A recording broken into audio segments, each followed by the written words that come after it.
was not the best way to finish the career, but it was not a bad way either.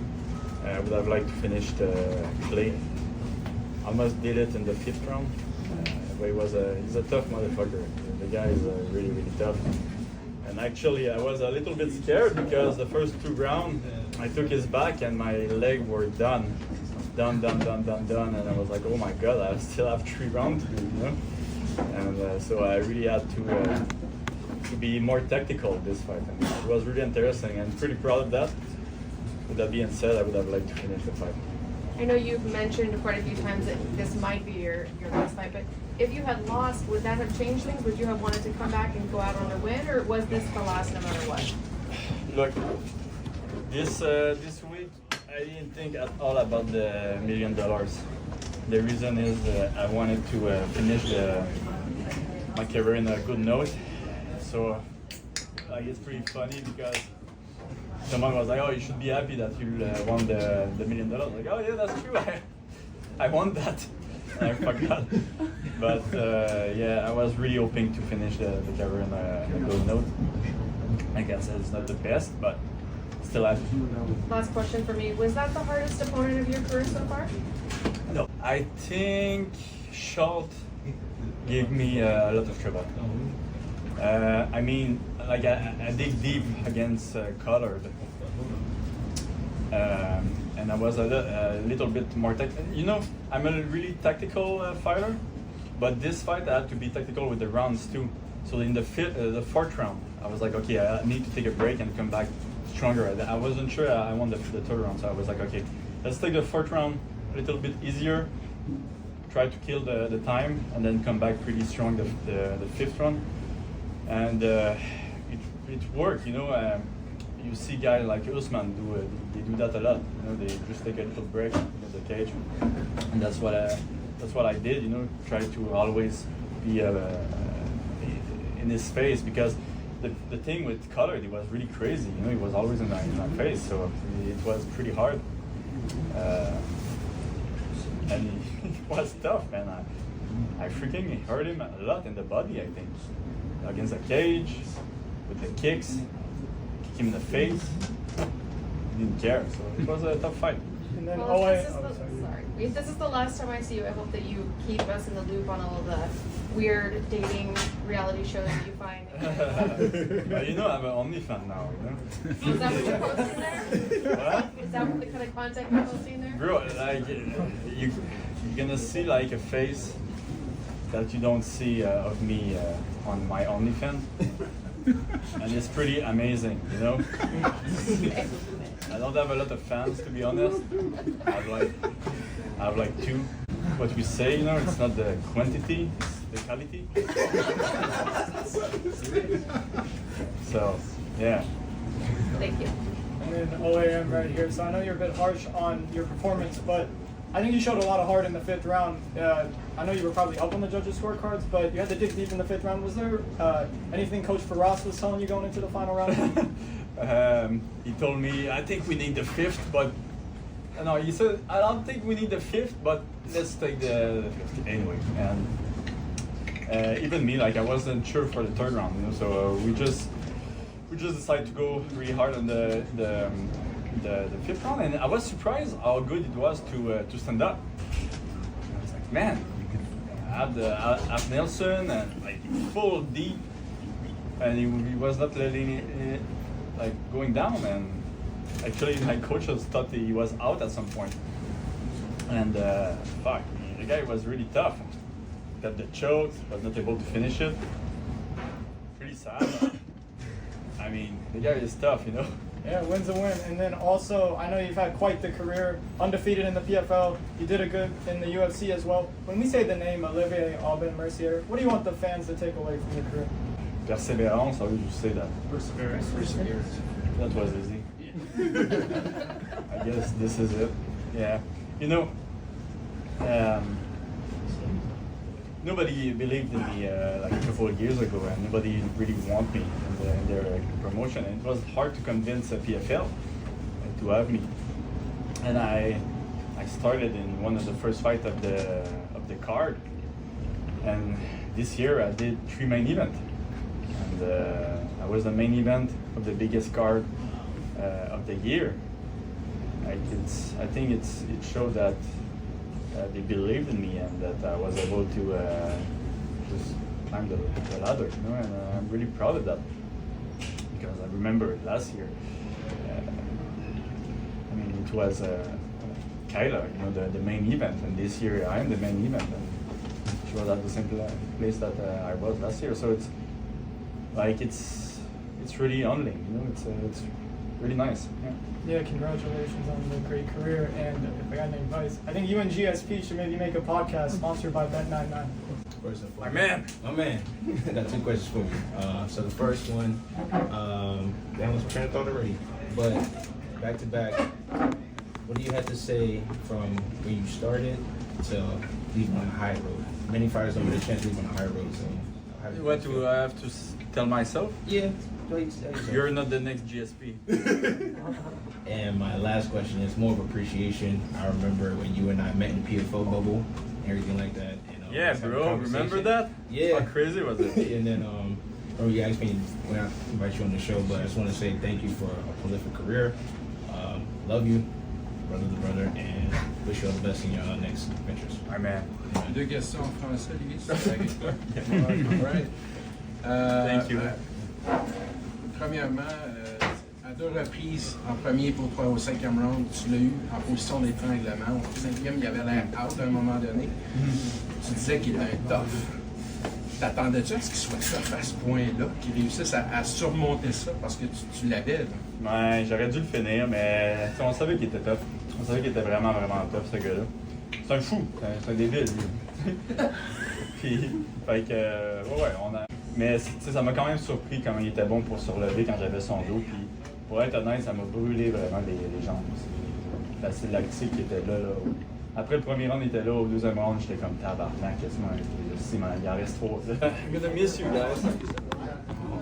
Yeah, I hate you so much, but at the same time I like you, so still hoping the next time I see you. Hey everybody, welcome to the inaugural Chairman Press Conference, where I'll start be able to answer some of your questions after all the league events.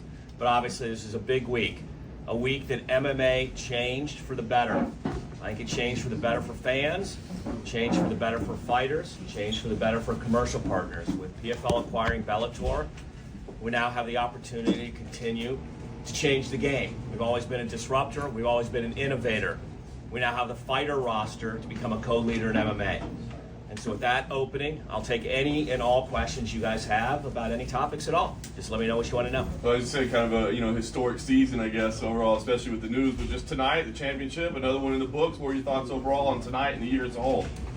Well, just tonight, look, as a fan, I want to see more knockouts, right? But you can never control that. Look, you put 6 title fights on the line, you never know what's going to happen. But did I think the fights were high quality? Sure. But do I love La Problema fight the best? Yes, it's a knockout fight. But what I always love is the meritocracy, right? You get Pinedo coming out, and it's a real world Rocky story. Braga and Pinedo, they're $10,000 fighters. They worked their way up from the Challenger Series. That's what PFL is all about. January this year, nobody in MMA knew who those 2 guys were, including you guys. And you know more than anybody in MMA. Forget the fans. Nobody. They're real world Rocky stories. They won the Challenger Series, then they knocked off everybody to get their shot here. So I love that fight also. And that was a nice war, an unsurprising war. So to me, there are always great stories, whether they're champions or underdogs. But in the PFL, the best have to beat the best. But sometimes the unknown beat the best. And so I love that fight also. To the effort of finishing fights, I saw a lot of people online tonight saying, what about elbows, at least for maybe the championship fights? Obviously not during the season, but could we maybe look at tweaking the rule set a little bit for showcase fights and championship fights? Look, it's a great question. What I did say on Ariel's show is Bellator will follow the full-out rules. Because when you have one-off events, you don't need to protect like you need to protect for the season. In order to have 4 fights in a row, you cannot have the elbows. And it seems weird to change those rules for the championship. It's almost like playing different rules in Super Bowl. So I think for now, it's really nice to have those consistent rules, but with the one-off event product now, under the PFL umbrella, those will be a different set of rules, and you'll have not only no uniforms there, but elbows there. Yeah. Two last ones for me real quick. We don't normally get to talk about matchmaking because the season does it, but now you get to, right? So with Problema, you mentioned he loved his fight. He said he likes Ngannou. Obviously, you've got Bader as the reigning champion with Bellator. So what are your initial thoughts there? Do you do champ versus champ? Do you put him in the Ngannou mix? What's the thought? Initially, champ versus champ. Everybody's earned that. You've got to deliver what everybody's earned. So champ versus champ, right down the line. And then after that, it's all fair game. Right. But also we have a little bit bigger plans for Francis that we're trying to put together. We'll see if we can put those together. But then after the champ versus champ, then we'll see what happens. Well, that kind of leads me to my last question. Then does that apply as well to Larissa and Cyborg? Because, you know, Kayla's the fight that a lot of people didn't want to see, but Larissa is the champion in that division. So is it champ versus champ down the line there as well? It's champ versus champ. Larissa's earned that, but will Chris then fight Kayla in 2024? 100%. That is going to happen. Chris will have 2 fights in 2024. Kayla have 2 fights in 2024. One of those will be Chris against Kayla. But we think that Larissa has earned that. Once again, you have to give them champ versus champ. Chris is the champ with Bellator. Larissa's the champ here. So you've got to see that fight happen first. And then coming out of that, though, you'll see Chris Cyborg against Kayla Harrison as the next fight in 2024. Hi, Donn. Just coming off of that, was there a reason why Cyborg wasn't here to do the face-off? I think everyone really liked those face-offs and noticed that she was one of the only ones not here. Yeah, there were about half the fighters that could make it and about half couldn't. We weren't able to invite them until 3 days ago. You know, the deal didn't close until Saturday. We didn't make the public announcement until Monday. It's obviously a holiday week. So even you saw Ryan Bader was able to make a Zoom appearance but couldn't come here. So we were able to invite everyone, but only half could make it. We're only rolling this out to our employees on Monday, you know, and the Bellator employees on Tuesday. So we're really pleased that even 4 champions could make it. Is there any worry that Chris might retire and not come into the season? Because I know that she's boxing, she's talked about potentially retiring. Is there any fear about that, or have you had talks with her? We have not had talks with her yet, but Chris wouldn't be in the season. She would be on the pay-per-view or the one-off Bellator events, just like how Kayla wasn't in the season this year. So both, you know, Kayla and Chris would just be in the one-off events next year, not the full PFL season for sure. And in terms of retirement, you know, we haven't talked to her, but all fighters always know when they do and don't want to fight. And that's not anything that we ever control. But I think she signed a big contract. I think she wants to add to her legacy. I don't think she needs to do anything to earn her legacy. Her record speaks for herself. I mean, she's one of 2, 3, 4 of the best to have ever done it in the female MMA community. But I think she'd love the opportunity. We have 2 of the greatest fighters in the world, in Kayla and Larissa, that she's been tested against in the last 5 years. Who would want to do that? Last one for me. Kayla was back here and she mentioned that she did not want to wait around for Chris. Do you have a plan for her in the meantime? If Chris is going to be fighting Larissa? We will develop a plan for her in the meantime. You know, Kayla has earned the right to fight the best. And we'll make sure that she is happy and that she has really, really good fights. Thank you. All right, 2 questions here. Now with the acquisition of Bellator, is it going to be one big fighter pool, or are we going to separate it? Like have a Bellator conference, a PFL conference? Yeah, great question. Think of it as one big fighter pool. So separate 3 things that we've talked about. All fighters now are PFL/Bellator fighters. One company, one fighter pool. Second thing is we have different products.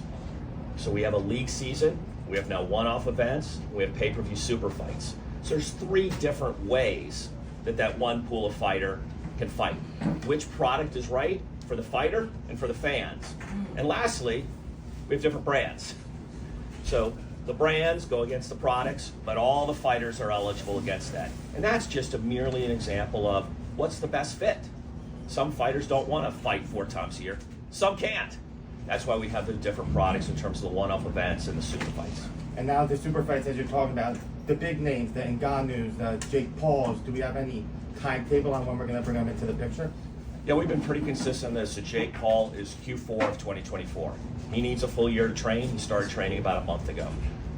There's 2 to 3 really interesting fights that we're working on with Nikisa and Jake, but I think that is October or December of next year. Francis, 2 possibilities, early or late, and that's opponent driven. We don't want to force him early to have a worse opponent, but I think he'll either be, you know, call it March time frame or October time frame.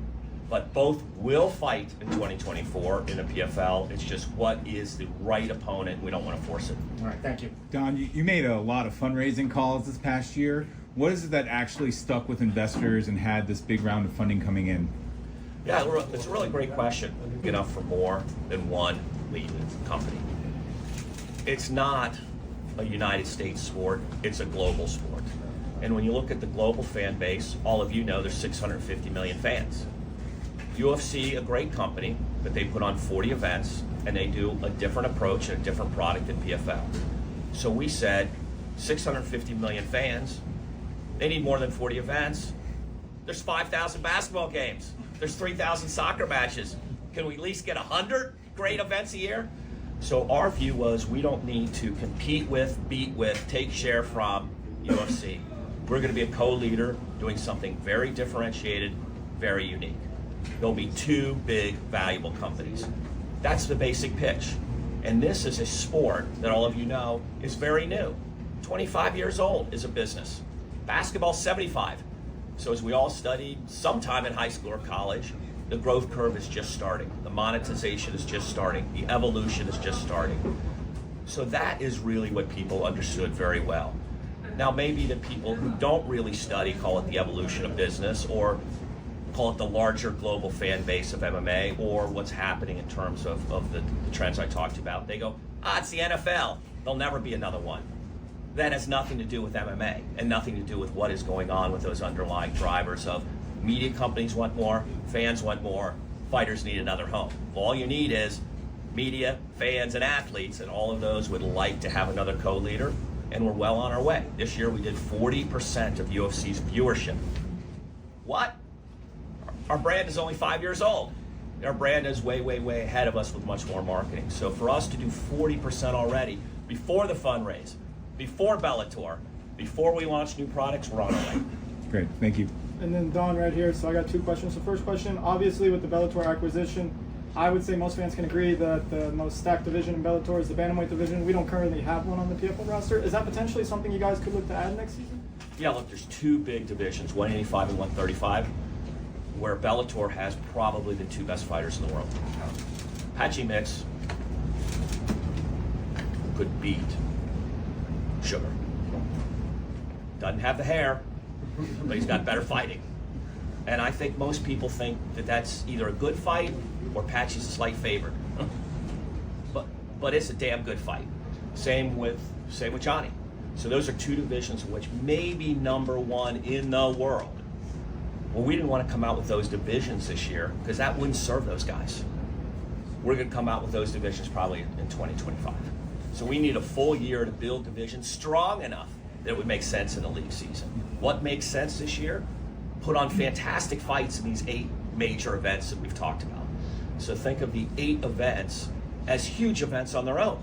When you see UFC, we all see what are the 8 or 10 best events they have of their 30. We want to make these 8 events almost that big. 2 championship belts on the line for all co-mains for those. Put them in the great cities of the world, at least 4 in Europe, a couple in the Mideast, a couple in the Far East, maybe 1 in Latin America. Have each of those be tentpole events and have those worthy of a Johnny, Apache, the people that are in the season this year against the best opponents. It would make sense. And then one more. I know you touched on the viewership. So I've spoken to a lot of fans, and while we all enjoy the fights that you guys put on, I have noticed that some of them say that the pacing of the broadcast can sometimes be a bit slow. Is that something you look to change and address now that the roster has increased? Yeah. You know, as you guys have heard me say, we don't want to be right, we want to win. All the time, we're self-critical. What's working, what's not, where we can improve, where do we keep it the same? We've looked to try to balance storytelling with pacing. The storytelling is there because a lot of our fans, half of them are sport fans, but they're new to MMA. So they don't know the fighters like those who love MMA know the fighters. That made the fights longer. So you see we've taken some of that storytelling out, pushed it through social and digital channels earlier, but taken it out of the broadcast. Do we take more of that out to give you more action right in a row? We're always looking at that kind of stuff. But this year, half of our viewing audience was new to MMA. That's why ESPN's liked us. We're actually growing the sport and the fan base. But as my mom always says, no free lunch.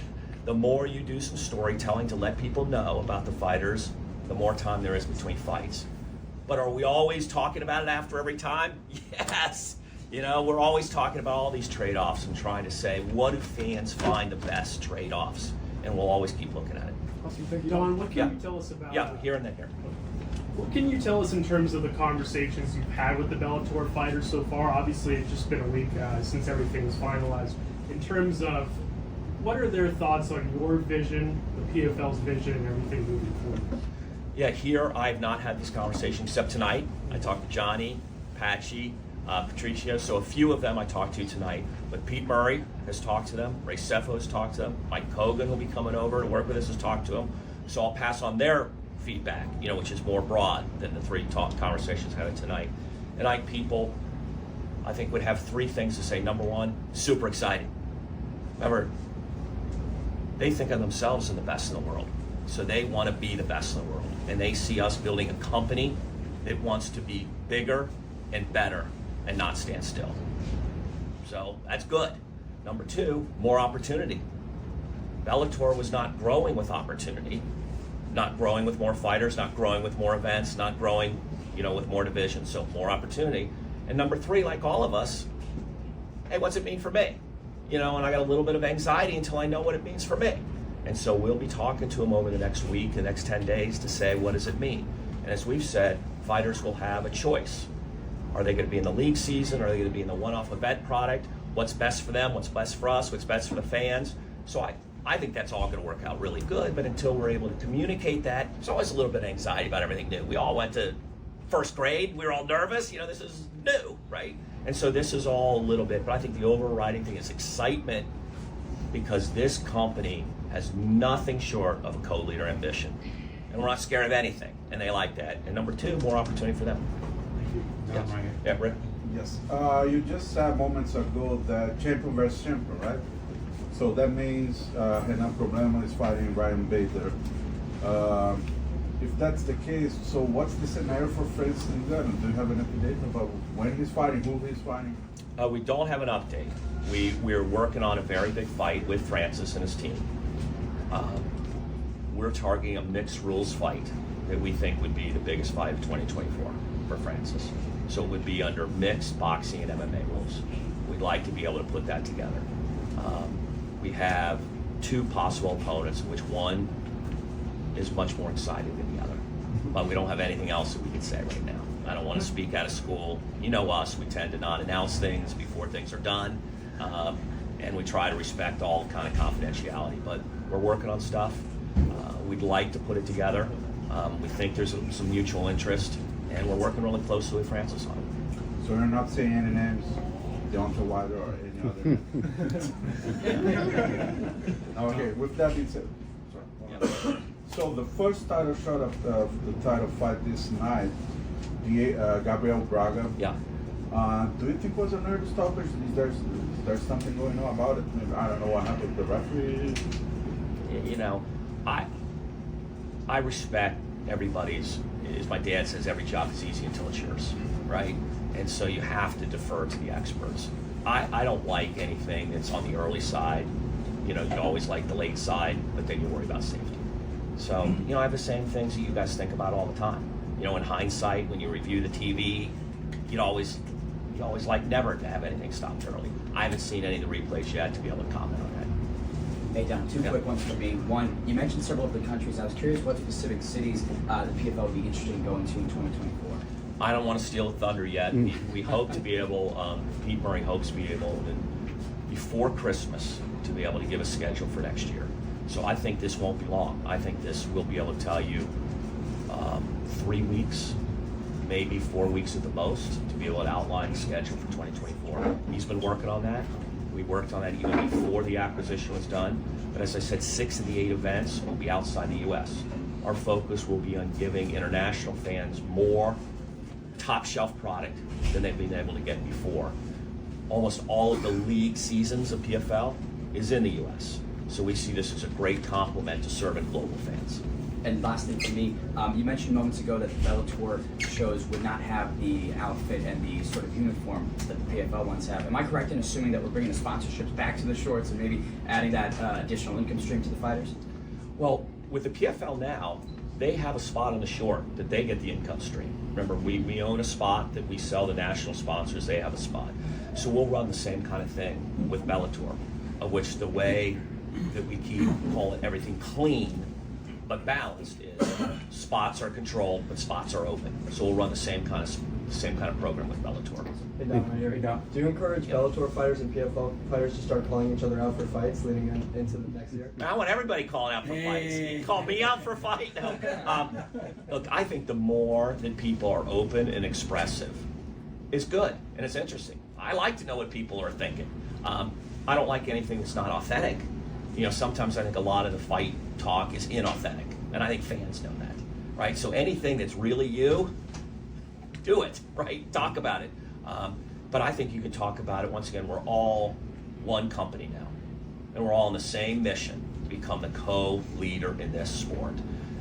So PFL fighters, you want to fight, call out them, call out us, call out the guy on Mars, do anything that you want to do to become the best in the world. If you put $1 million on the line, I'd probably offer a fight. Yeah, totally. But, exactly. Last one, I think everybody was happy to hear on the MMA Hour you said that you guys were offering all 21 or so Bellator employees jobs within the new merge promotion. But you do have a fully staffed company, right? 52 or so employees on PFL side. So how is that really going to work? Is you don't want to? I'm sure you don't want to have two people doing one person's job. You know. So how would that play out?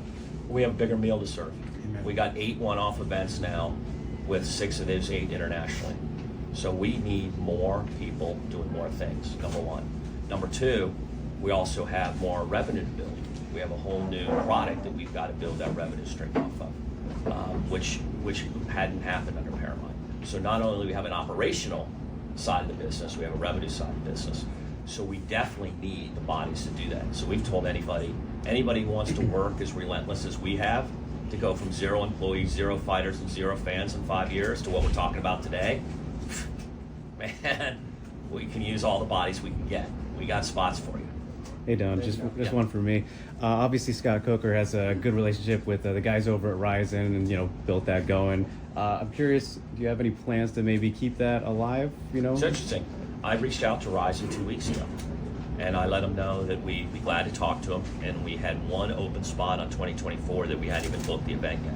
And if they'd like to talk to us about that, we'd be open to doing that. That was a huge, successful event, and we want to continue to do things different. And what does that event look like? TBD. But that event itself, I think, was interesting. That event was huge. You guys know that. You saw that event. So we've reached out and let them know that we're glad to talk about that, even as soon as putting in the 3rd or 4th quarter of next year. Hey Donn. Yeah. So you mentioned the word top shelf product and the word revenue. So what's the potential or possibility of us getting a PFL video game that comes to consoles?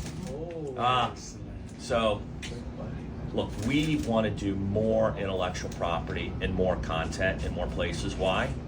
We got to grow our brand. Everybody sees the product, says awesome, but sometimes I go to the Verizon store, sometimes I go to Chick-fil-A, and I say, hey, do you watch the PFL? People go, huh, what's that? And I go, ESPN Friday nights. They go, I love that. Okay, but they don't know the PFL right away. So everything that we can do to have more content on more platforms with our brand, we do. Right now, we hadn't had the opportunity to do that with the right partner, but do we want to do that now that I think we're a little bit more established with a little bit more oomph? Yeah, we're going to look to do that next year. But we haven't had the opportunity to do that yet with the right partner, to be honest. Let's give Mike from MMA Junkie back. I tweeted out your comments about wanting to do a Cyborg and Pacheco next, and Chris actually just responded saying lots of plans being made and announced. I've not had contact with anyone from PFL since news of the purchase. One thing I'll control is how my career finishes. So I guess just your thoughts on that response from her.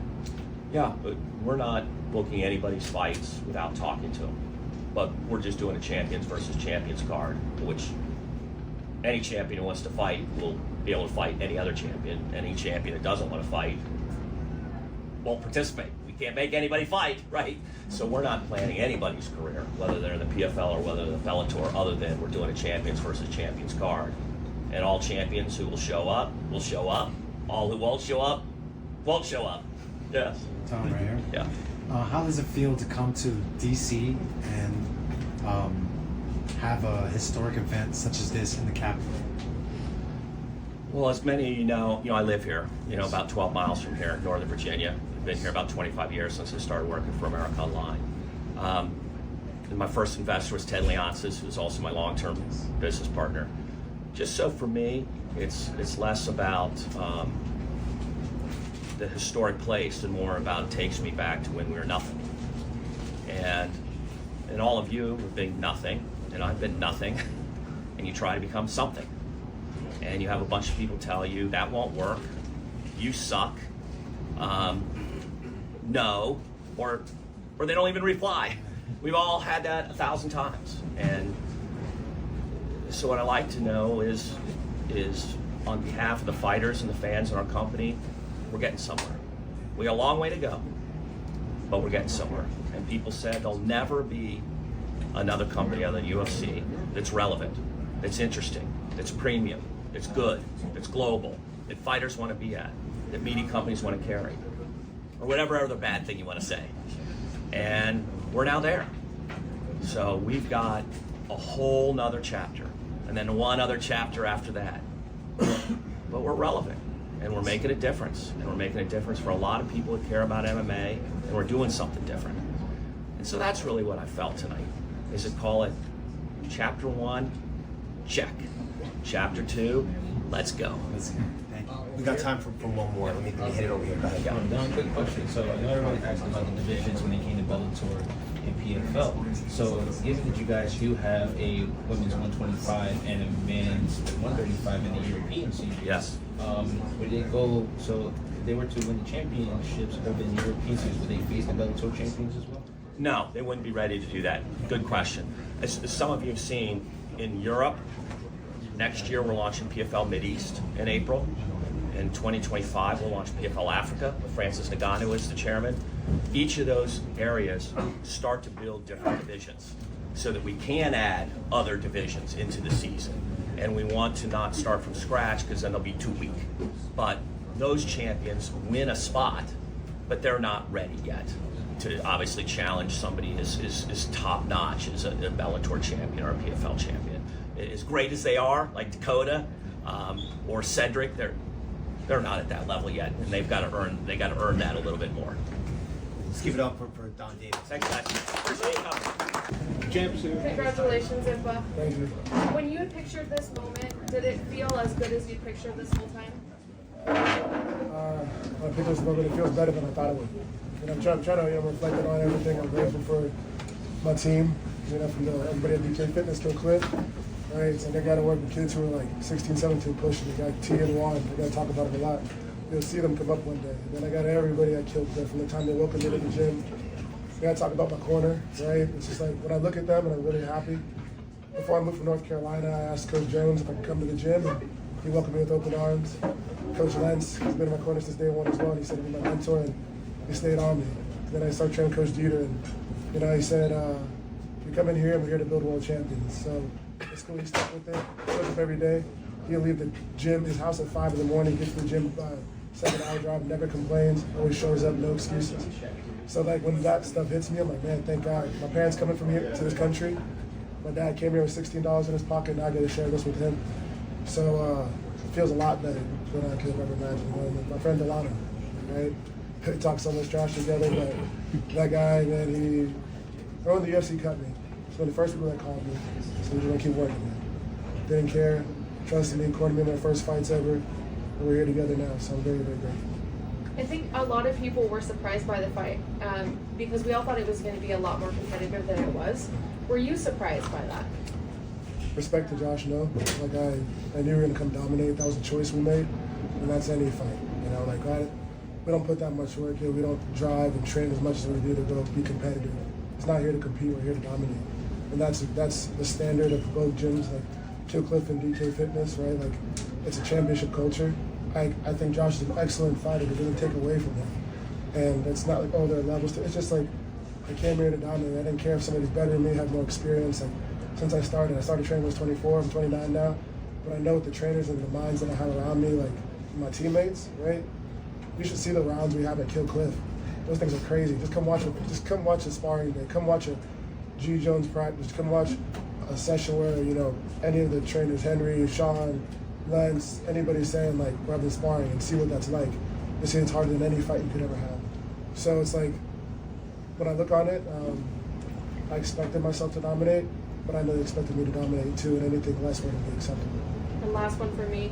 Broadcast kept making a big deal about the fact that you were not opening your mouth, and you didn't seem like you were even out of breath. Was that something you were consciously doing? Well, take it back to Coach Jimbo when I first started. He would always say, like, if you're in a fight, why don't you keep your mouth open, right? Keeps your jaw exposed and you get it cracked, you get hurt harder, hit harder, whatever. But, you know, like, I'm here calm. Like, I wasn't tired. You know, I was focused on what I did. Like, you should see, like, back to the gyms. Which is the way Coach Dina pushes us on the Sundays. You see the way he pushes me on the bag, like, no excuses, nothing. Like, the way we push you, see the way we train this week. Every single round, they stayed on me so much, like, staying focused on the task at hand. And part of that's your conditioning, right? I take care of myself, I push myself. And we always say, like, what's 25 minutes to 17 hours? My mom will sometimes go to work early in the morning and have a literally 17-hour shift. So it's like, I have no excuse to look at it. Coach Dina told me actually in between one rounds, look at your mom. And she was right there. I'm like, what's 17 to 25, right? Or what's 25 minutes to 17 hours? And like, I really stand on that. We're at the gym, I always say, stand tall, stand tall. You don't care how tired the rounds are. You don't stop rounds. You don't take a round off, and it pays off. And they make it hard. They make it challenging. That's what we want. So I knew that, like, it'd gotta be an insult to my teams if I was out there breathing heavy, huffing and puffing. Like, we don't sit down between rounds and we dominate until whether the fight's 25 minutes or it's 2 hours. We keep going. Yeah, but you just touched on Jim O and the lessons that you still carry from Jim O, but a lot of your success seems to run parallel with the transition to Kill Cliff. Talk about how instrumental that's been to your career and the success that you're now finding. Right, yeah, what's up, man? How you doing? Good to see you again. So when I talk about Jim O, it's more like just to say thank you. It's like I started in this. But you know, you don't forget the people that helped you get here. But I remember before the Buckley fight, I kept saying, hey, I need training partners that can beat me up. I need people who can challenge me. You see Jason Jackson in here? You saw that uppercut he hit Amazon with? I felt that a few times too. So, but people who are straight up with you, people who can tell you, man, like I can go back to guys like Phil Hawes. I didn't take him down for months. Gregory Rodriguez, he's cracked me with right hands. Aaron Jeffrey, dog in the clinch. Logan Storley, dog. You see all these guys out here. And that's a couple of training partners that I have, right? Gerald Mearshart, intelligent, just, you can go through a list of people, right? I can talk about all my training partners for this fight. Delano Taylor, annoying, but my guy too. But it's like you come into a gym that has a championship culture, come into a gym that has people that demand the best of you, and there are no easy rounds, no easy days. That's what it takes, and it's definitely parallel from the move. It's one of the best moves, the best move I made in my life, and moving to Kill Cliff has been such a blessing. Got time, man. And like I couldn't say I did anything without him. Like he's blessed me with the coach, blessed me with the trainers, blessed me with the idea to move. I don't want to be comfortable, but it's really on my faith. So I'm gonna time, we just go to church, pray, and just thank God for that. And then like the fun thing that I'll do, you know, like everything gets taken care of, but I'm gonna just probably do a new motorcycle and a shotgun. And then Impa right here, man.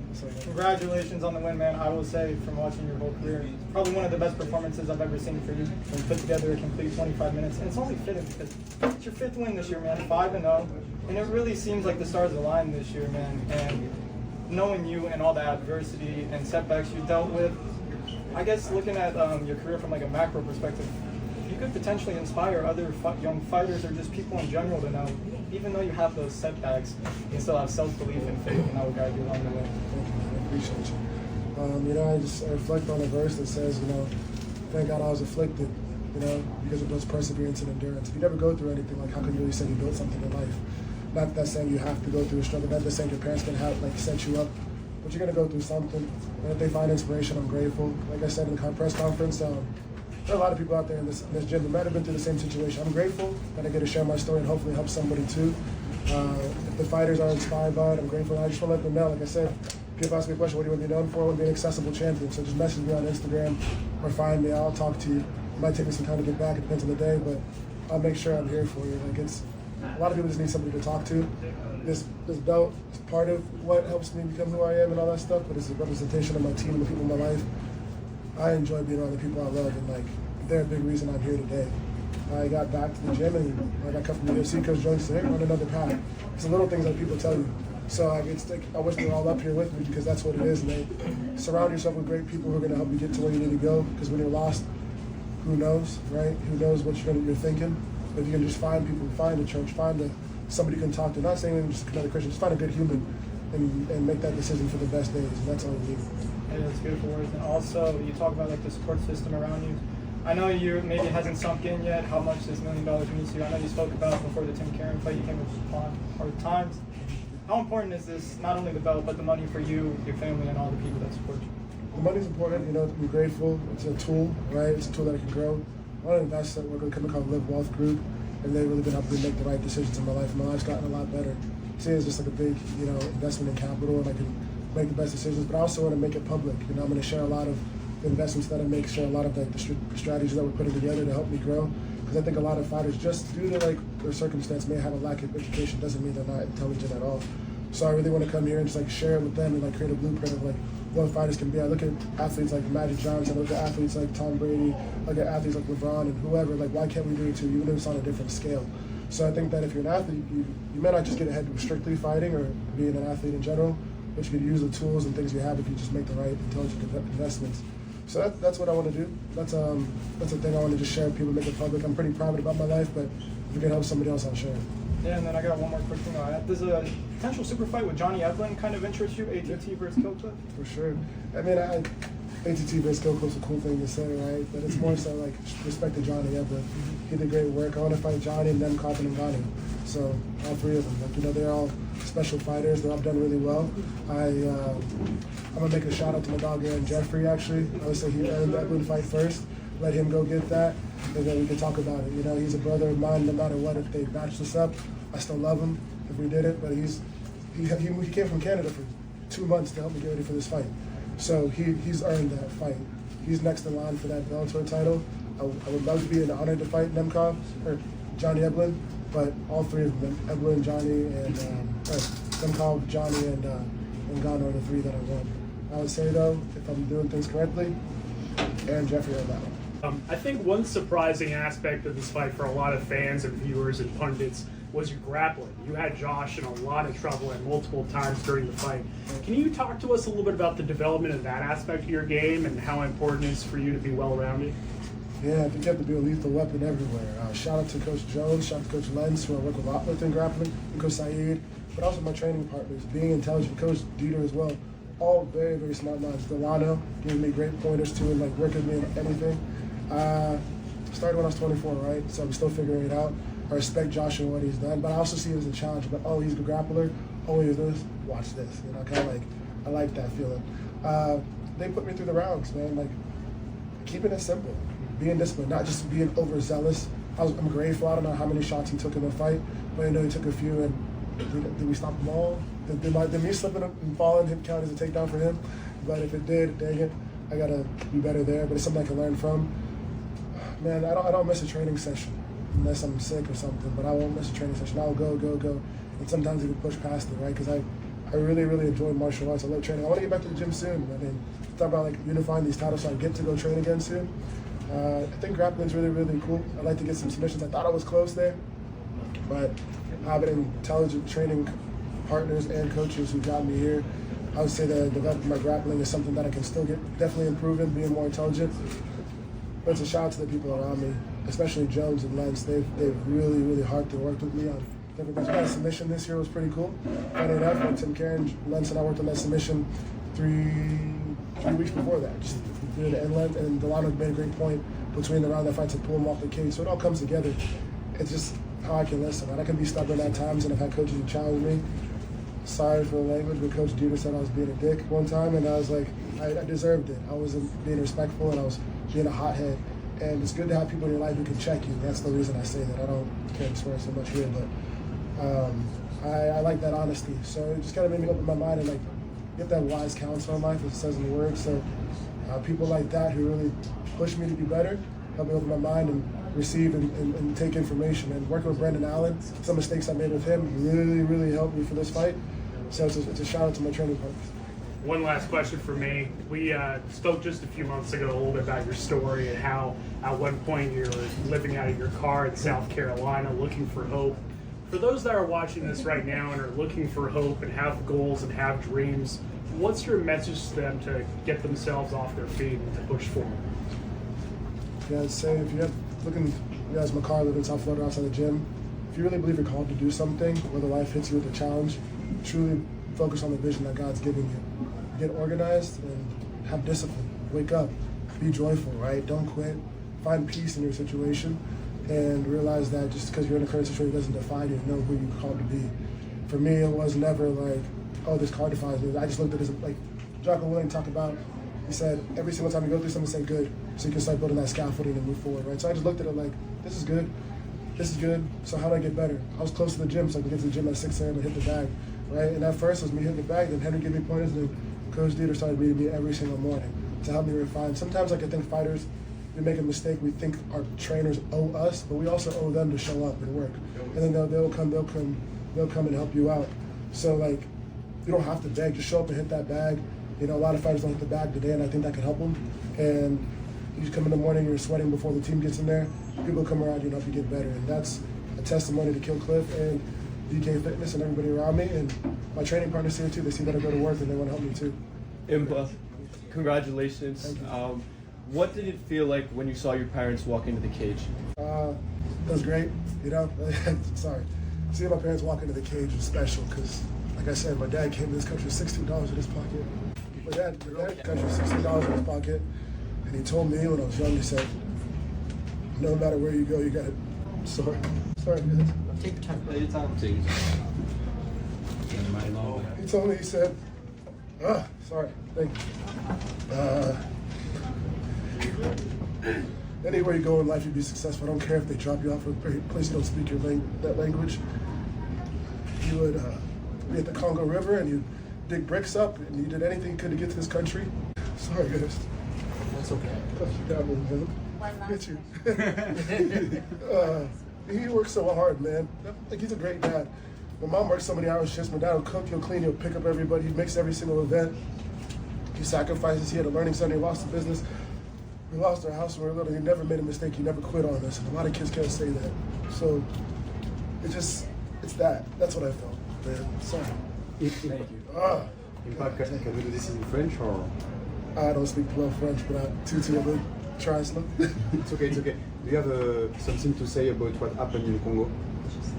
Yeah, man. Congo's been getting hurt for a long time. People think about the genocide. They think about like the pain and the suffering from way back when, man. From King Leopold, cut people's right hands off just to get rubber, right? But we say in Congo we're stubborn, right? We can cut our right hand off, but it's our ancestors. The blood that drips from our hand is going to be the seed that our ancestors ones are going to fight for us, and I'm one of them. You know, Congo's getting just attacked from all sides. Puppet governments for cobalt, for the phones, things that we have that are great, but it doesn't have to be like that. Let's do something right, people, man, because God's coming too. He's going to take care of people. Like, people in Congo are strong. Stay strong. I love you. It's terrible what's going on, from exploitation of minerals, sex trafficking, people buying up the land from other countries and not really treating the people well. You can grow a banana in Congo, sell it to wherever around the world, and you're buying it back, said it was made it came from Congo, right? There's a lot of corruption. Thank you for asking. That's something that really fires me up. I do plan to go to my parents' country, to my country, and really help out. My mom always told me, she said, you can become a world champion one day. If you don't do anything good for people, she won't be as proud. So that's something I'd like to come do. I think that they're beautiful people. I think that the world should open their eyes and see what's going on in Congo, but all over the world. There's no kid that should be killed based on, I'm a Christian, I love Jesus, but no kid should be killed. It doesn't matter where you're from, we're all humans, man. There's a lot of love that needs to be spread, and people need to look in the mirror. So Congo is one of the countries, but I know too, you can talk about where Coach Dieter's from, you can talk about Cuba, you can talk about where a lot of my teammates are from all over the world. Name a country, you see it, and here in the United States too, people are getting hurt. But when I talk about where my parents are from, there's a lot of sadness, a lot of blood running those streets. So look into it, educate yourself, be patient with people, learn to love them, because a lot of people are hurting too. You tell somebody about your struggle, they'll say, what about theirs? Let's say, what about our struggle? And learned to love one another. Thank you very much. Can you just talk if somebody has a drink from that? So, I got my back. Can you just talk to me a little bit about how this? It feels great. Honestly, until you go through adversity, until you go through hardship, I don't want to say you take it for granted, but maybe you just get a little comfortable. You know, you get comfortable being the favorite, being the top dog, not being challenged, being the golden girl. And so to be humbled last year and to be back to the bottom of the totem pole was really, really good for me. And it does make the win that much sweeter. And I know you called out Cyborg. We noticed. Is that who it was? We noticed that she wasn't in the crowd. It seems like she might have been the only Bellator champion so far that isn't here. Do you think that was I know who was there, my boy Johnny Eblin. Okay. I don't know. I can't play these games. I'm a mom. I'm tired. I don't care. I hope she fights me, but if she doesn't, it's her loss. Because it would be it's the fans' loss, really. Because I think it would be an amazing fight.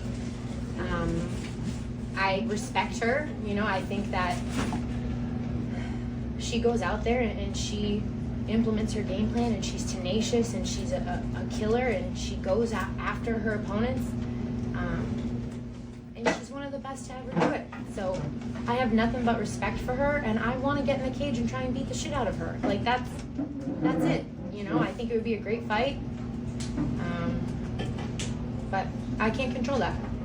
And last one for me, how long would you wait for a fight like that? We see Michael Chandler waiting for Conor McGregor. It seems like forever. No. Would you wait, or would you just keep going until that happens? Yeah, no, I'm not gonna wait. I'm 33. I said I got into this sport to be the best and to climb as high as I can climb. I feel like I'm hitting my stride now. I'm hitting my peak. I'm in a great place, but I'm not gonna do this forever. You know, I think I have been doing 2-a-days since I was 12 years old, so my body is not gonna be like in great shape at 40. But I do love it. I do get immense joy out of it, but I'm not gonna wait for anybody. You know, I just waited a year and it almost drove me insane. So I'm not waiting for anybody. And let's talk about that year, Kayla, the ring rust aspect. Mhm. You waited for a year, coming into the cage now. What was different coming into the cage now compared to just being active all the time? Yeah, it's just the nerves, man. Like, no matter how hard you spar, no matter how often you spar, there's nothing that emulates stepping inside of a cage with the fans going crazy, lock at the door, and some girl like punch you in the face with 4-ounce gloves. You know, like that's not, you can't emulate that. So the nerves, the adrenaline rush, the adrenaline dump. Yeah, sometimes you just got to learn to control that and use it to your advantage. And it had been a long time since I'd been in a cage like that, so I was nervous. Now, how active would you want to be moving forward? You just got your first fight of the year. What's the next step? You know, I'm not opposed to fighting quite a bit. I like staying active in judo. I think that's what helped me get a lot of experience and grow exponentially in MMA is that I was so active. I don't want to be active as in like you have a camp and then a week off and then another camp and then a week off and then another camp. But fighting 4 times a year, if it's a full 12 months, I think that's a great pace for me. You know, I don't like to sit around and be bored. I like to have goals. And like I said, I'm not going to do this forever, so, you know, now's the time. Perfect, thank you. Kayla, can you talk to us a little bit about, you know, you make kind of the theme of this fight camp, you know, gratitude, right? You know, fighting during Thanksgiving I didn't make it the theme, God did. Right. And I got to ask you, like, how important is it for you to have that gratitude, especially at this time of your career, long break back to the cage, and what was kind of the evolution of that? I mean, I think being humbled, you know, losing.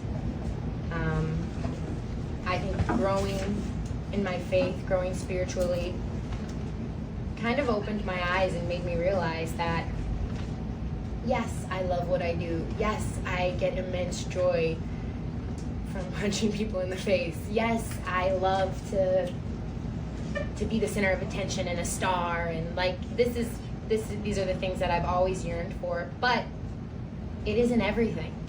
in fact, it's really kind of silly when I step back and I look at the big picture, when I look at my life from, 0 to now, or even in the last year, my kids,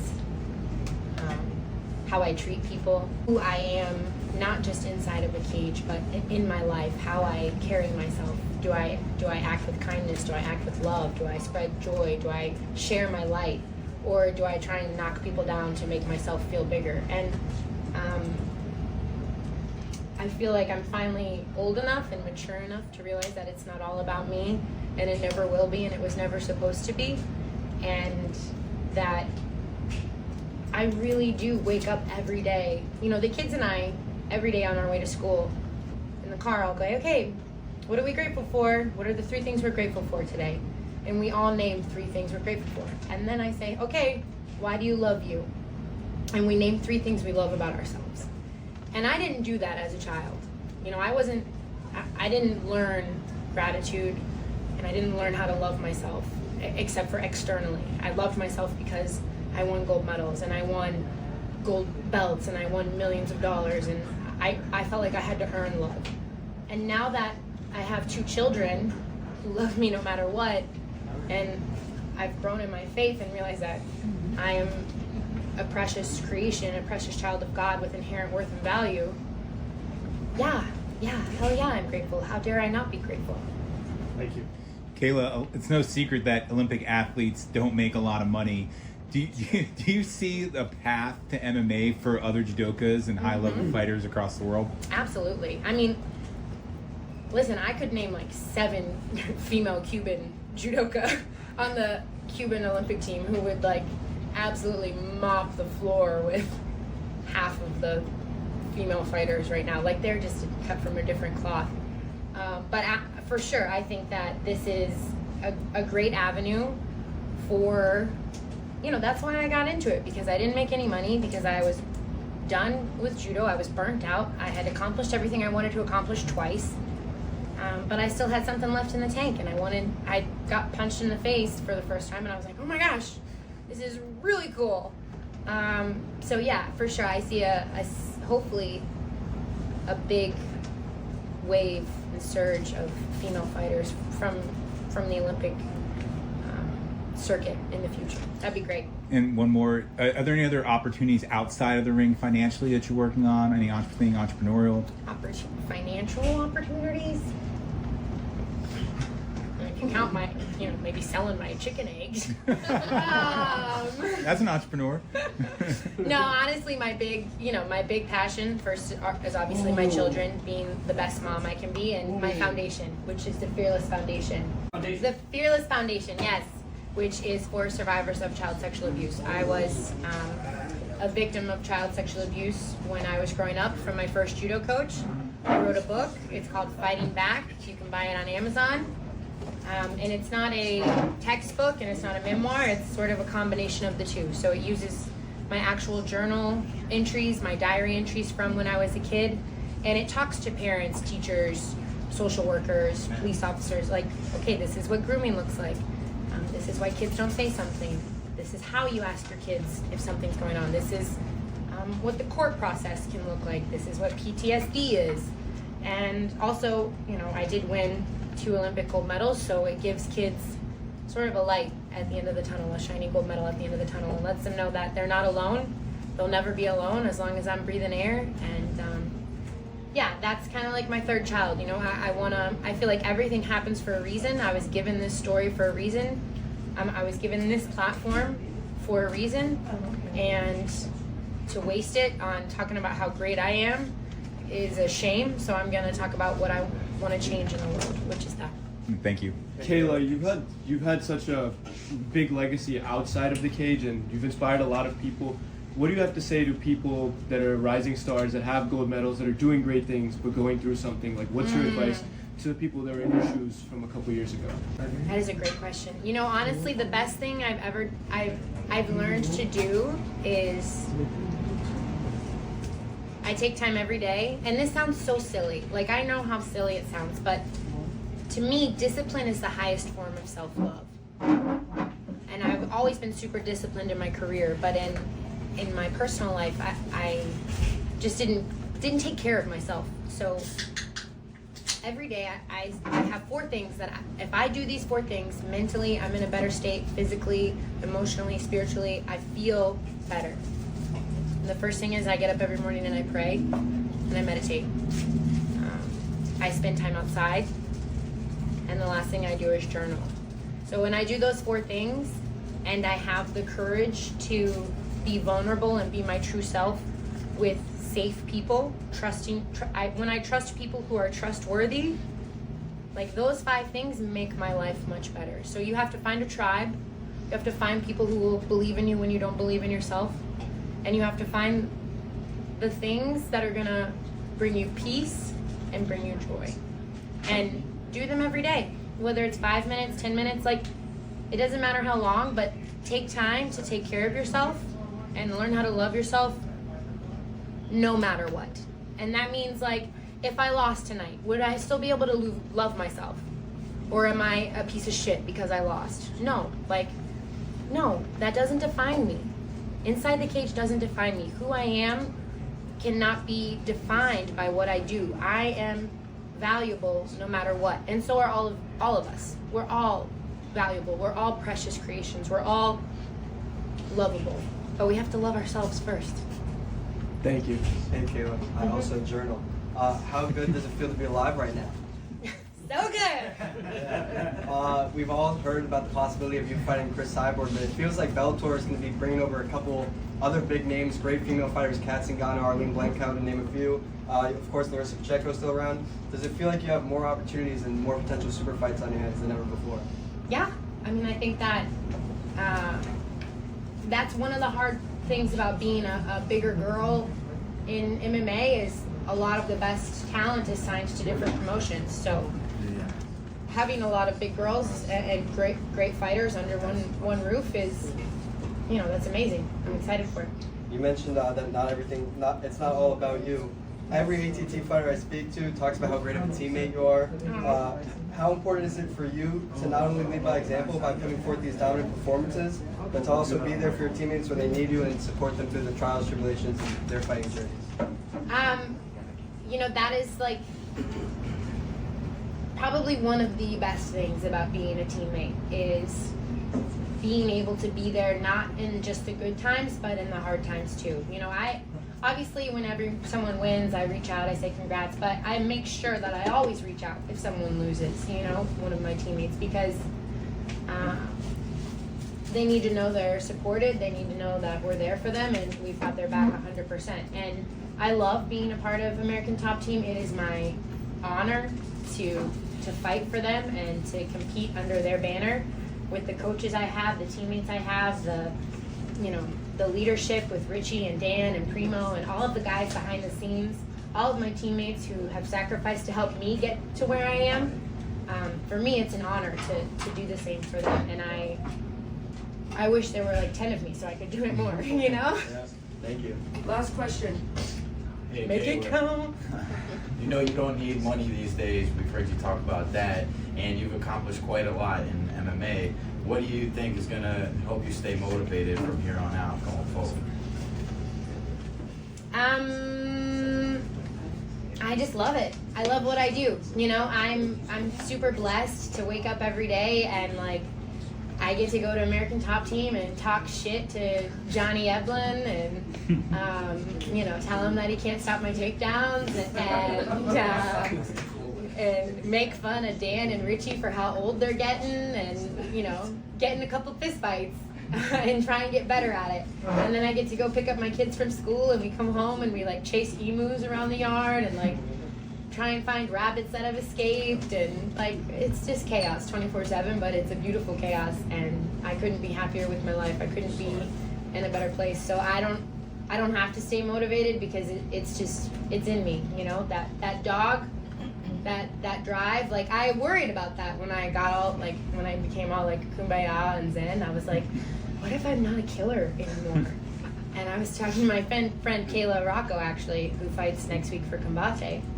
I was like, what if I'm not a killer? And she's like, Kayla, have you seen you at the gym? And I was like, no, I haven't seen me. She's like, well, you come in, you talk shit, you joke around, and then we put on the gloves, and you look like a serial killer. Like, you've still got it. And I was like, oh, okay, I've still got it. And that's it. I've still got it. It's not going anywhere. I'm not going anywhere. Awesome, thank you. Thanks, guys. Life's changed. Or I'm gonna watch you. All right, so can you just talk to us about what it feels like, what this whole experience has been like, getting your first PFL win? Yeah, it was a long week. You know, it's a long camp. I got a lot of things going on, trying to get my new gym ready. So, like, everything that could go wrong has went wrong. Even when it came, one of my corners last minute didn't order his flight. So, like, he contacted me on Monday, like, hey, I didn't get my flight. I'm like, if you ain't got your flight right now, let's not deal with it. So, like, everything that could have went wrong in the last couple months haven't went wrong. And I pushed through. We here, we got the win, so it feels good. Does that make the win even better when it? It does. It does. You know, even with the holidays, missing time with the kids, missing time with the family, making those sacrifices in life, but to come out on top, you kind of pay it forward a little bit. Can you talk to us about that first round? I mean, how do you recover from, almost getting knocked out while holding a spike? I mean, that was wild. What goes through your mind? How are you able to dig deep and come back and win that fight? It's funny, like, when I fought Ian Heinisch, I did the same thing. Like, I'm really good at, like, running the pipe, and when guys against the cage, I'll drop down to a single and high-leg it. And guys start punching there now. They don't want to get taken down. I guess guys don't want to go to the ground with me because they know, I'm probably going to keep him there for a little bit. So he started punching, caught him with some punches, and I had to recover quick. Thank you. And then Derek, right here, man. Congratulations, man. It's nice to see you back in the win column. So I know you're a betting man, and you were the underdog this fight, man. People were writing you off. So how does it feel to, like, prove to the public that I'm not done? I'm Derek Brunson, still here. Yeah, for sure. I put in a lot of work. The biggest takeaway from this fight was to go good 3 rounds, and at the end, I wasn't breathing hard, I wasn't tired. This is the first time in my career where I was super motivated to run, 10 to 15 miles per week, every single week for the last, 8 weeks. Before, from wrestling, the doctor's like, hey, maybe you should do strength and conditioning, other stuff, instead of, doing so much road work. But, for me, in these high-level fights, you have to do road work. And so I really dedicated my time to that. Every morning I'm getting up, hitting the road and really pushing through with my cardio. So even though I didn't get to finish, I'm still pleased with, I was able to go rounds. If I would have did that in my last 2 fights, I would have won those easily if you go and watch those fights, so. And then also I want to touch on, you talk about the gym that you have, Brunson MMA and Fitness. As a fellow NC native, I really respect what you're doing because we don't really have a lot of gyms out in NC. And how does it feel really, because you're towards the tail end of your career, to kind of jump into that mentorship role for younger fighters? Yeah, it feels good, I learned a lot of things by myself and on the fly that these guys trained at my gym, they have no clue. And the stuff I hear them say is like, oh, I thought that when I was younger too, but I was way more ahead of you guys. So yeah, just kind of giving back and teaching these guys the way, and even when it comes to business, when it comes to entrepreneurship and stuff like that, I got guys that's fighting on a high level that I manage, and I'm teaching guys how to buy houses, stuff like that. Instead of blowing all your money, now you're fight to fight. So. And then I got one more fun question. So I know you call yourself the Parlay King. You have a lot of fights now. What gets you more stressed out? Going into the octagon or sweating that last leg of the parlay? You know what? I'll automatically assume that I'm going to lose my last leg of my parlay, so I don't even care anymore. I'm just like, oh, of course. It'll be like a team that averaged 60 points a game and they come out and drop 90 points that game, a college game. Or the ref calling a foul on every single play and the score just go up crazy. So yeah, I'll make assume when I lose my parlay. Love it. Make sure you post those locks on Twitter for NFL. For sure. Derek, what was the biggest difference from fighting in the PFL Smart Cage to fighting in the UFC like you've been for most of your career? It felt good in there. They got these little things that tell how fast you punch, how many punches. I think that's pretty cool. It felt good just to be in there. I watched it on TV, and to actually get that experience was good. So you landed a big barrage of punches throughout most of the end of the first round. Do you think the fight should have been stopped at any point, or do you just think he was actually still in there and still kicking? Yeah, I think it should have been stopped, but I mean, it wasn't, so he proved that he can keep going. Also, I would like to be able to elbow there. I had to tell myself not to elbow. I'm like, oh, don't elbow, punch. He's I think tying you my might have arms. only 1 or 2 in that exchange, but Possibly, awesome performance. Derek, congratulations on your win. So obviously you transitioned over to the PFL, and you naturally could be at 185, so obviously you don't have a 185 division. Just talk to me about preparing yourself to go compete possibly with 205 division. Yeah, that's not cutting weight, which is always good. But with the acquisition of Bellator, the 85 is inevitable for them to have. So there's some options there. I guess going into the future, we'll see what happens. Jake Paul, he called me out a couple years ago, and now we're in the same promotion, so you never know. I mean, he liked the older guys, so right here now, you know. And you talk about mentorship as well too. Of course, younger fighters, teaching them like how to manage their money, houses and all that stuff. Talk to me, especially you know, us in the African American community. That's a big thing we're trying to learn about. So talk to me about mentoring those younger people about that. Yeah, it's just for instance, I got a fighter, Vitor Petrino. I don't know if you guys heard of him. I managed him. I started managing him when he was 3-0. Now he's 10-0, 3-0 in the UFC.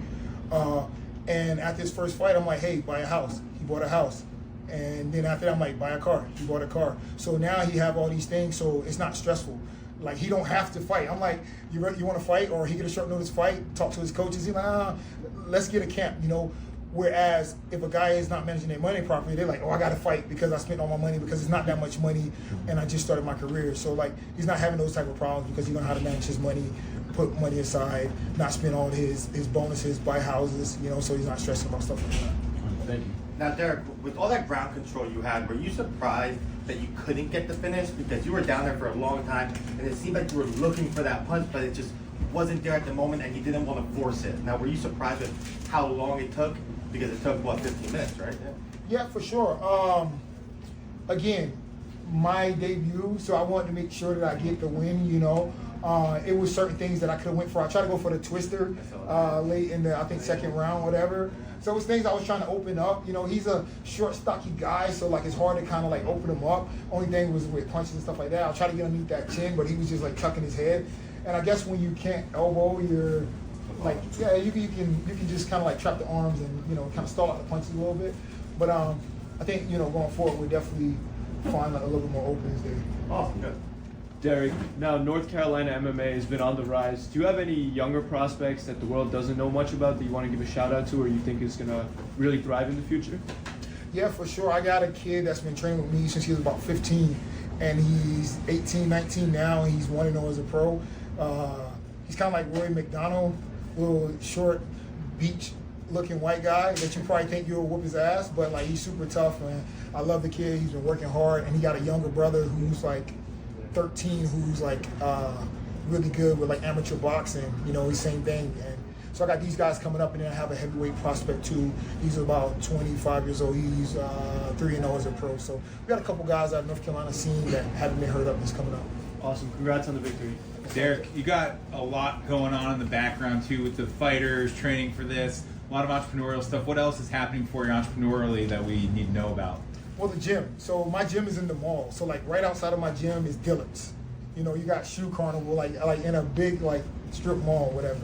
So trying to get that ready, everything that could go wrong went wrong when it comes to the HVAC, to the bathroom, to the mats, to the equipment. So just trying to manage that and everything else going on, you definitely got to be very organized. I kind of like tell my gym manager, you handle this, I'll deal with it when I get back. I want to trust that you make the best decisions while I'm not here, you know. So just got to kind of put people in their rightful spot. Great, congrats. So Derek, not pertaining to the gym, but pertaining to the fight week and the camp, you said that everything that could go wrong went wrong. How do you manage to stay like fully focused on the task at hand and overcome that adversity? Yeah, you know, that's life. That's life, you know. Obstacles come up, things come up, so you got to keep pushing and finding and trying to make the best of the situation. And that's been my whole life, you know. I was trying to make the best of bad situations. Mm-hmm. And the last one, you clearly have a lot left in the tank, but you've achieved so much in this sport. So I was wondering, when you and the UFC parted ways, was there any part of the thought process to call it a career, or did you feel like you still have more left to prove? Well, no. So like me and the UFC parting ways, it wasn't they let me go. It was more of like I wasn't really finding much motivation over there in the fights. You know, I really wanted something new. So it was kind of like me asking for my release, and they granted. You know, I new goals, like something new to get me excited. Something that's gonna make me want to get up and run 10 miles when I hate running. You know, so coming to PFL did it for me.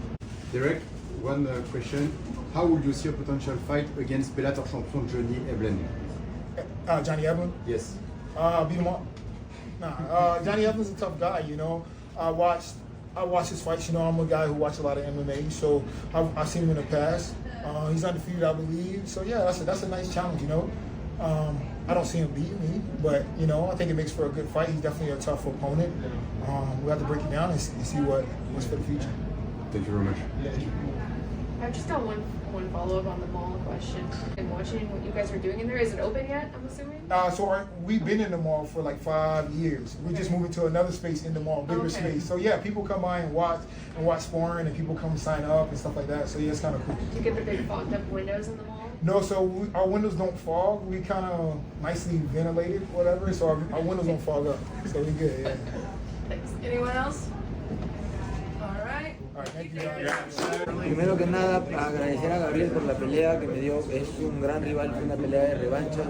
En todo sentido, un rival muy respetuoso desde la primera vez que lo conocí. Al igual que yo, ¿no? Siempre mucho respeto, pero dentro de la jaula ambos hacemos nuestro trabajo, ¿no? Y si me preguntan si el árbitro la paró muy rápido o no, para empezar yo voy y hago mi trabajo, ¿no? Ese ya es trabajo del árbitro.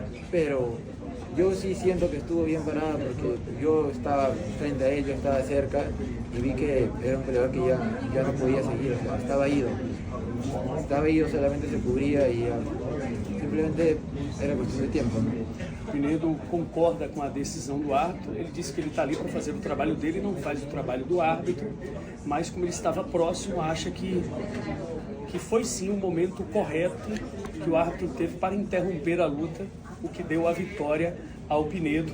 Ele que também disse que respeita muito o Gabriel, né, pelo lutador que ele é e principalmente por tê-lo enfrentado nessa revanche, já que o Gabriel venceu da primeira vez e agora na luta do título o Pinedo ganhou. E logo depois, Pinedo, já teve um outro brasileiro ali te encarando, né? Já que agora PFL e Bellator estão juntos.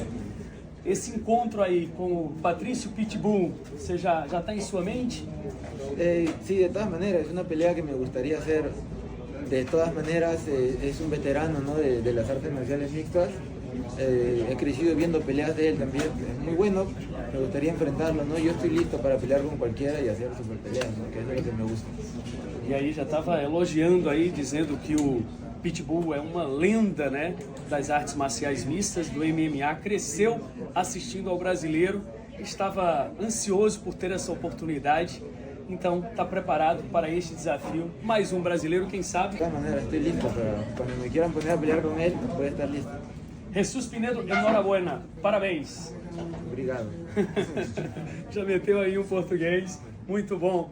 Rogers. You know, trying to get inside, lots of leg kicks actually because the kid's tall and long, and so we wanted like low calf kicks because he had thin legs. And then we were actually we couldn't find a ton of video on him. So what we did see in his previous fights, he had like a lot of clinch, and so we'd actually worked a lot of that, but none of that showed up, so that was good. And then we're always working our takedown defense. You know, that way, I mean, get the kid who's knocking guys out left and right, like guys are probably going to start taking shots, should think a little bit more. So we're always working on that. And that's pretty much what we worked on. And in terms of the PFL in general, Biaggio's future, he's talked a lot about his mentality, you know, how he sees fighting, how he sees his own future in himself, and also in relation to his coaching, the people around him. How do you see this either evolve or develop over the next few years? Yeah, well, I see him from like 2 years ago to now. It's been a huge jump. I mean, when I first started coaching him, he was just a kid in my kickboxing class, and was like didn't even want to fight. And then as soon as he made up his mind, like, yo, I want to like take this seriously, fight, and his game's jumped up so much. And I think you guys have seen that through each fight, tougher opponents, and same result. So he's definitely getting much better. So 2 years from now, when he's actually like calming down in the fight, picking the shots a little better and things like that, he's definitely going to be a problem. And in terms of the league itself, what do you foresee? Do you think things are going to kind of get a little larger? Do you think things are going to be a little more complicated as you move on, or is it going to be kind of a smooth process? Do you foresee? Yeah, I think it will be a smooth process. I mean, I've worked with the PFL and Ray Sefo and those guys a long time for other fighters, and it's always smooth with them. You know, they're one of the best organizations in the world, so it's always been smooth, so I see no problem moving forward with Biaggio. Coach, Extreme Couture, you guys have had just a lot of champions for wing with striking. How are y'all balancing all of this striking with these wrestlers who are trying to come out and do it? Because it doesn't seem like anyone's having success there. Yeah, I mean, we train everything. We have a number of coaches, you know, that we all come together and help each other out. And I think that's the biggest thing is everyone's just trying to help each other, and even the gut fighters, right? Like I'm gone this week, so if maybe another coach was gone, then a guy like Strickland will jump in and push the team. So I think it's just as a team we're finally starting to click, because I've been there from day one and seen the ups and downs, and it took quite a bit of years to get it to where it's at. And yeah, now we're just getting started. Yeah, with all that success all the other fighters are seeing, what do you think is next for the team? You're going to keep growing? Any expansions that you're looking to have happen? Yeah, I'm not sure about expansions. Really, it's just keeping everybody basically down. You know what I mean? Grounded. Yeah, that's what I was thinking of. Grounded. We're like, people ain't getting too big for themselves. And that's the thing. You know, I was with Randy at the original Team Quest 20-something years ago, and that's always something Randy's putting us. And so that's a big key thing. So even if you're the world champ and things like that, never getting too big ahead. Hey, congrats, Coach. One last question. What's up, Dennis? I'm Mercier. All right, Biaggio, can you tell us what this feeling feels like? Does it feel the exact same as every other fight? Because it feels like every fight's getting better and better. Does the feeling get better and better? Yeah, I think, you know, because right now it's all about experience. And with that said, like, experience is being able to be calm in there and stuff. And that's another thing I really want to work on. I think I was a little bit more calmer in this fight a little, but like when I get swinging, I'm swinging. So just work on, you know, kind of picking my shots. I know I heard my coach in the corner, you know, pick your shots. Something I, you know, still got to work on a little bit. But again, going back to experience, you know, the more you do it, the more you get to think after and re-watch the fight and get better and better. So yeah, it's all about getting experience. And yeah, this journey's a learning journey, and when I'm 10 fights into my pro career, I'm still going to be saying that I got a lot more to learn. So yeah. Speaking of that pro career, I know you kind of almost promised us you would be turning pro after a win. I know you said in the cage you weren't quite sure, but you let us know. I know it's been only 5 minutes, but do you know yet? I don't. I'm going to sit down with my coach. You know, I think I'm ready to turn pro, but I want mutual understanding. You know, I'm not the type of guy that just kind of have my ego take me wherever it wants to go. You know, I want to pick people's brains, see what they think, and then have a mutual agreement, and then make a decision then. Thank you. Biaggio, congrats again on the win. It's great to talk to you again. Thank you. Can you talk to us a little bit? We've talked a little bit about the level of comfort you feel in the PFL now compared to the beginning of your PFL tenure. Can you kind of expand a little bit about that in terms of the adjustments and the improvements that you've made? Yeah. You know, each fight I want to get better. Each fight I want to improve from the last fight. So, yeah, you know, in my next fight, you'll see more improvement from this last fight. And, you know, when you're improving like that, you're getting better. And the fighting journey is just a learning journey, and I'm still learning. And I'll always be learning. I'm never going to be a fighter that I'll never be satisfied, is what I'm trying to say. One last question from me. You mentioned in your post-fight interview, you know, obviously there's so much going on in the world right now in the Middle East. Can you kind of provide a message to those that are suffering and the families and the loved ones? Absolutely. You know, it's easy for me to say, you know, I'm not in that kind of circumstance right now, but man, my heart goes out to all of those who are oppressed and suffering each and every day. You know, in the back room, I was looking at, you know, some of the footage about what's going on in Gaza, and then I get off my phone and I'm here doing this. You know, it's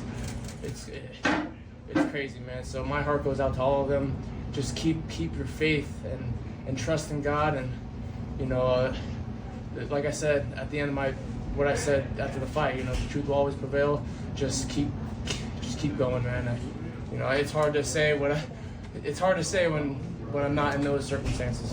Thank you. And then Biaggio right here. So you came into the PFL. They brought you in for your name. How blessed do you feel that now that you have like 5 straight knockouts in the PFL, that you're more than just the name Ali? You were showing that you are a real MMA fighter.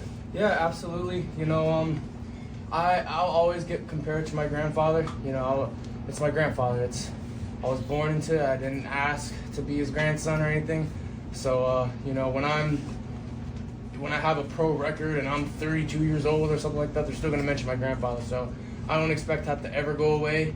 The only thing I can do is do me and fight and just get better at fighting. And you know, I'm not fighting for fame or money, none of that. You know, I'm fighting so that I could help people who was once in my situation. You know, when I was done playing football, I was lost. I didn't know what to do.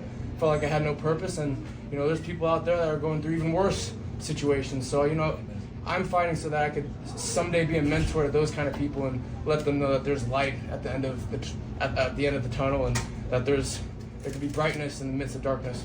Yeah, that's beautiful. And also, I know you said you're not sure about the amateur to pro switch, but since you're at Extreme Couture, that's like a big gym out in Vegas, how easier does it make it that you're around guys that are professionals and amateurs as well? It really helps. You know, you can't soar with the eagles if you're hanging with pigeons, right? You can if you're hanging with the eagles, though. And at Extreme Couture, you know, there's so many high-level dudes. We have 3 current champions in 3 of the biggest MMA organizations in the world. We got Sean Strickland, Saudi Boo, and Patchy Mix now. So it just, you know, goes to show just how big of a name Extreme Couture is and what kind of level fighters we have. Of course, man, enjoy the win. Thank you. Let's talk to you about the fight. So during the exchange, when you had dropped your opponent, and of course you was looking for the knockout, for the kill. At that moment when you adjusted to just keep composed and you landed the same right hand and dropped him, and then you hit counting home the left. Did you know like he was completely out then, or that's like something that you picked up on as the fight was going? I think, like you said, I think it was a hook. He went down on the hook, and when he went down, that's when I saw he was out, and then I kind of got on his back just to be dominant, I guess. I don't know. I caught him in the right, and you know, I heard my coach saying, place your shots, you know, because it's all about the placement. That is what knocks people out. So I honestly had no idea that I placed it in the right spot, but I did, and all praise be to God, man, because I do my best and God does the rest. And my last question, I had the pleasure, me and my friend had the pleasure of visiting the African American History Museum, and of course they have a section dedicated to your grandfather. And you know how they say history repeats itself. You know, he was a big activist, talked about stuff in the world, and the way you did in your post-fight, I won't call you activist, but you did something similar that he's doing. Yeah. So of course, talk to me about, like, in a way, you're kind of, in a way, following his footsteps outside of the ring. What does that mean to you? It means everything. You know, I don't believe that this world is like the real life. I believe that the real life is where we go when we die. So that's why I say I'm not fighting for money or fame, none of that. You know, I'm fighting so I could eventually be a mentor, just like my coach Dennis. You know, he's a huge mentor to me, and he's helped me out. And you know, I got into fighting because I was basically just depressed when I was done playing football. So you know, I want to be a mentor like that to people who were once in my spot or even worse. So yeah, money, fame, you don't take that when you die. You take good deeds, you take how you treated people and the love you can spread and how many people you can help. So that's all I really care about. Did you go to New York? I live in New York. I came here. Oh, okay. I thought you went to New York. I thought you thought the fights were in New York. No. Okay. It was outside of New York. Okay. I was like, we're in DC, bro. Your boy Matt Burnell was sitting cage time in. What do you think he'd say about that striking display you put on? I heard him screaming liver shot. Really? And I went for the liver shot, and like right when I gotta rewatch it again, but I think when I went to the liver, he hit me with the right hand, and I was like, okay, maybe another time. So yeah, I actually heard Maz, and yeah, he's a huge mentor, a huge inspiration too. You know, if you watch him fight, you know he gives.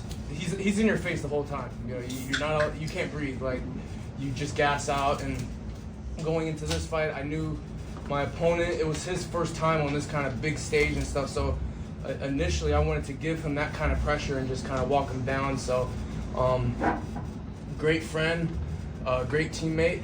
I look up to him a lot. Yeah. You're nominated for a World MMA Award. I think the award show is this month. You're nominated for the Fighting Spirit Award. You know that? Yeah. What would that mean? I don't know how I'm nominated. I'm an amateur. What would that mean to you to take that award home? It's a cool award. That would be great. Yeah.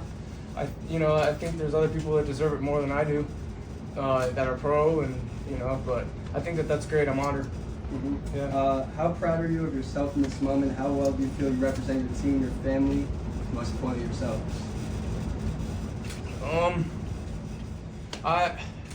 I'm proud of myself, but I'm more proud of I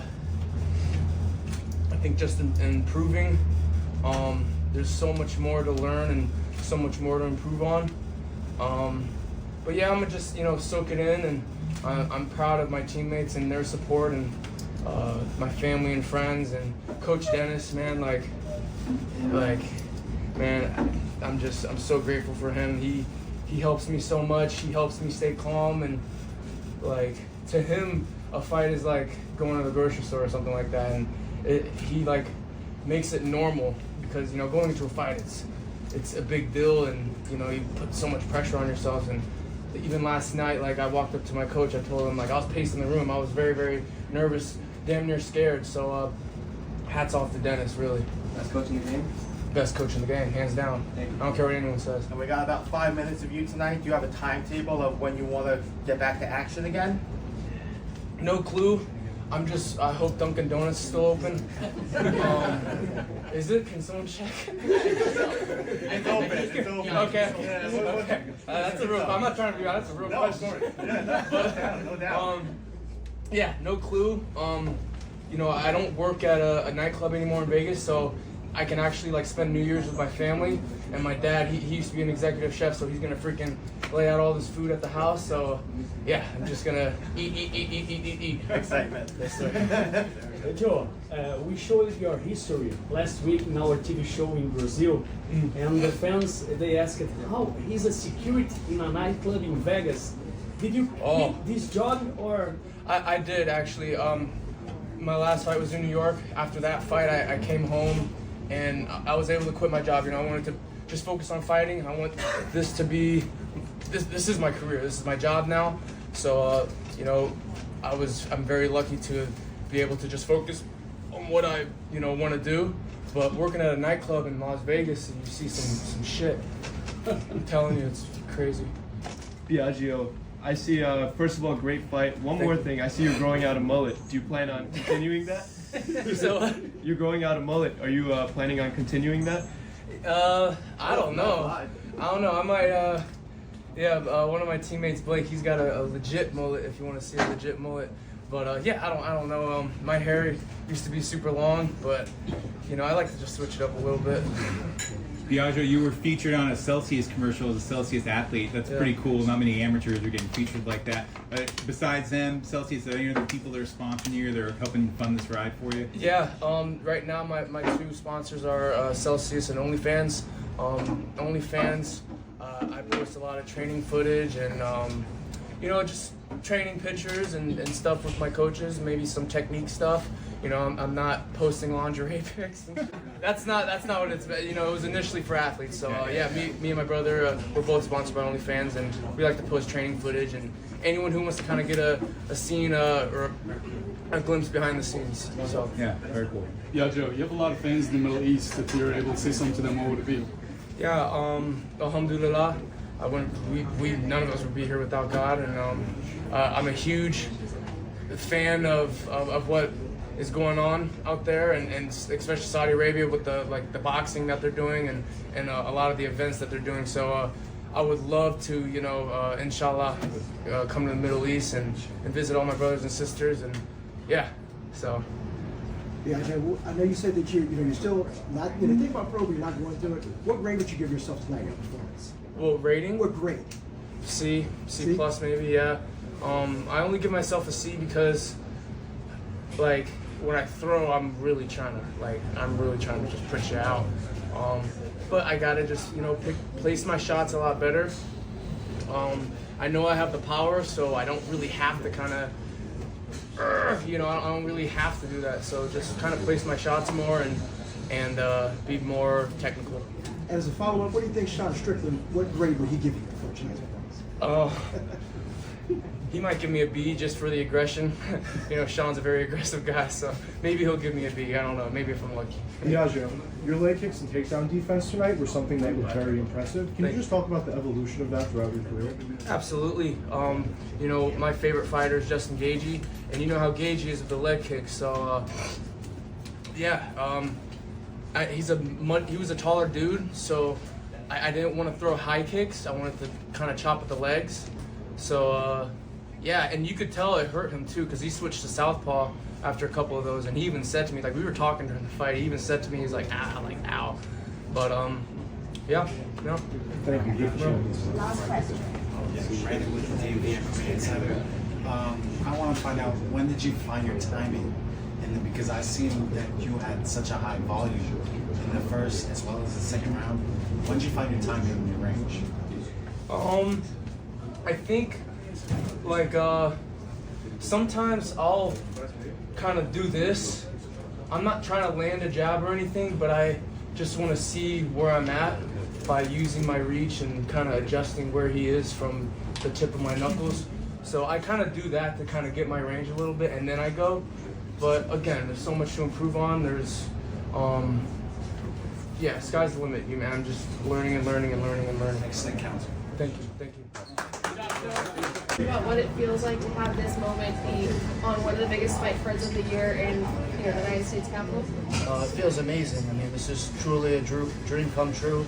I lived in the moment. You know, a lot of fights I look ahead, and this fight I really just looked in the moment. And on top of fighting in DC on the biggest card of the year, it was my little brother's birthday, so couldn't be more excited to get this win on such a special day. Because the pressure was off a little bit.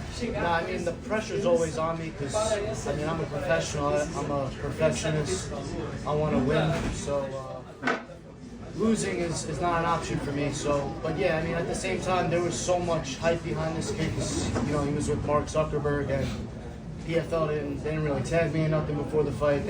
All the hype was on him, so yeah, I felt a little disrespected, but the opportunity I got in itself, I knew I was gonna, take it home with me, and I was gonna shine. So it worked out how I thought it was gonna.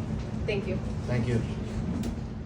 Phil, congrats on the win, man. What's up, when we were talking before, you were talking about what this is going to do to elevate you, move you up, and kind of you're stealing Kai's steam here. What is going to be next for you after this? I have no idea, to be honest. I mean, I'm hoping I get a contract out of this and get an opportunity maybe to start a bantamweight tournament for the PFL. I want to make this my home. It was such a great fight week. Everything was so professional. So hopefully I stole his shine and brought it back to me. So. Yeah, congrats again, man. Thank you, bro. Yeah, Good talking to you again. Yeah. Phil, Sean Murphy, We're Live Bantam Shop Media. Coming from Ring of Combat with Lou Neglia until now, tell us how good this win feels just by being a Ring of Combat champion as well. It's full circle for me, man. I mean, I was like born in Ring of Combat. I was undefeated there at 8-0, 4-time champ. So getting to PFL, getting on this type of stage on the biggest card of the year, maybe the biggest PFL card ever. I can't even explain. I can't put it into words. Full circle, basically. And what are you looking forward to eating most right now? Eating most? I don't know. Pizza, chicken sandwich, ice cream. Everything that I sacrificed before this fight that I didn't get to have. So. All right, happy Thanksgiving. Thank you, man. Appreciate it. Phil, you fight out of Freehold, New Jersey. As a fellow New Jerseyan, I'm wondering, what's your favorite part about the state?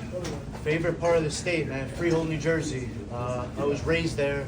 You know, my blood, sweat, and tears, through MMA has been always there. So that's my favorite part of Jersey, Freehold. And hopefully I put it on the map tonight. Absolutely, you did. And one more question from me. When do you get more nervous, when you fight or when Nick fights? Definitely. I got two brothers that fight, Nick and Matt, but more nervous when they fight. Just because, when I fight, I can go out there and it's all on me. If I'm losing, I can change the pace, get it back in my favor. When they're out there, all I can do is be a voice and, support. So definitely more nervous when my brothers fight. Congrats on the win. Thank you. Phil, congrats again on the win tonight. Can you talk to us a little bit about the mid-fight adjustments that you and your team made? Because it seemed like after that first round, you really ramped up the pressure, especially with your wrestling and your ground and pound.